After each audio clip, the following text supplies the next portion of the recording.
My story takes place 19 years ago. I'm female and I was 16 at the time. I'm probably 5'7", about 130 pounds, and I like to think that I'm strong, but I couldn't take on two young men. So it begins with my mom and stepfather going away on vacation and leaving my 17-year-old sister and me home alone. They did this often. My parents were not winning any parenting awards. My sister and I didn't get along either. She was a nasty piece of work. Luckily, she decided to go stay at a friend's house while my parents were away. I was kind of nervous about being alone, so I had my boyfriend staying with me. He was a pugnacious jerk, but I'm glad he was there. One night, Brett and I were at my house and we had just started messing around when I heard a really loud knock at the door. My room was in the basement, but at the landing area between the stairs. You know how some staircases are broken up and there's a turnaround area? That's the landing. There was a window which through I could see the stairs that led up to the alcove of our front porch. I could see two people standing there, and just as I was peeking out to see them better, one of them saw me. I remember feeling the breath sucked out of my chest. There were two young men sitting on the porch.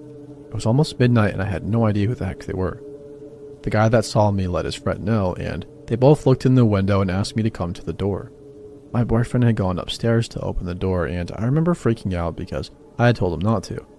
He was one of those guys that thought he was Mr. Tough Guy and believed he could fight anybody. He was telling the guys to leave just as I joined him at the door. They saw me and called me by name, and asked for me to let them in. Brett told him to screw off. One guy, I think, said his name was Wes or Les, something like that, said, "Come outside, just want to talk to you," to my boyfriend. I said, "No thanks, we're going to bed," and shut the door. I was really confused and getting very scared. They stood on my doorstep for a few minutes, then started knocking again. Wes, or Les, explained to me through the door that he was my sister's friend and that she had told him I was alone at the time and that they should come by. I knew my sister and I believed them. That did not, however, make me stupid. I told them to leave. They started kicking the door. I was shaking and I seriously feared that it would not hold up. I was so scared that I ran to my kitchen and called the police. I was assured that they would be there very soon and told to lock the doors and stay on the phone. Meanwhile, Brett was still yelling at them, which only served to piss these guys off more. I asked him to shut up, but he wouldn't listen. I was locking all the doors and windows upstairs while Brett went down to check the doors. Down in the basement, there was a huge mudroom area, and it had a thick wooden door made of 2x4 planks, kind of like a barn door. The door had a big old lock on it, some spring-loaded turn bolt, and also had a plank to set across it, like a barricade. One of the guys was pounding on this door, and Brett heard him tell the other guy to try the back door. This stupid door was one of those 1960s things that had a happy little square window right at face level, with a little curtain across it. I was at this door, trying to jam a chair under the flimsy knob, when I looked up and saw the unnamed guy just looking at me.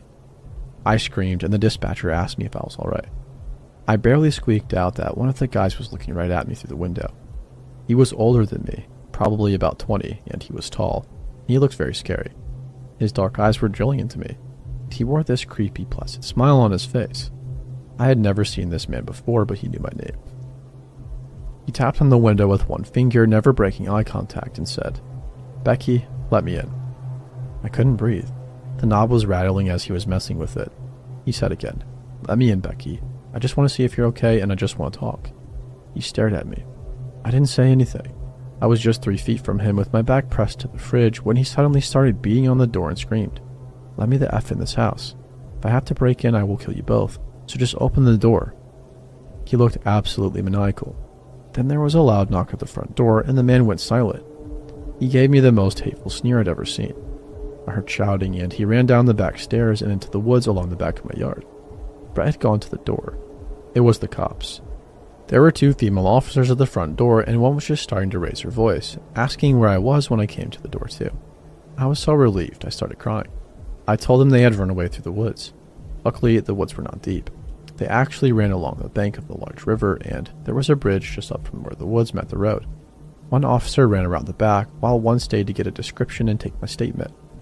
Officer number 1 came back and spoke to officer number 2, saying she saw them running across the bridge. They both left in a hurry, hopped in the cruiser and sped off.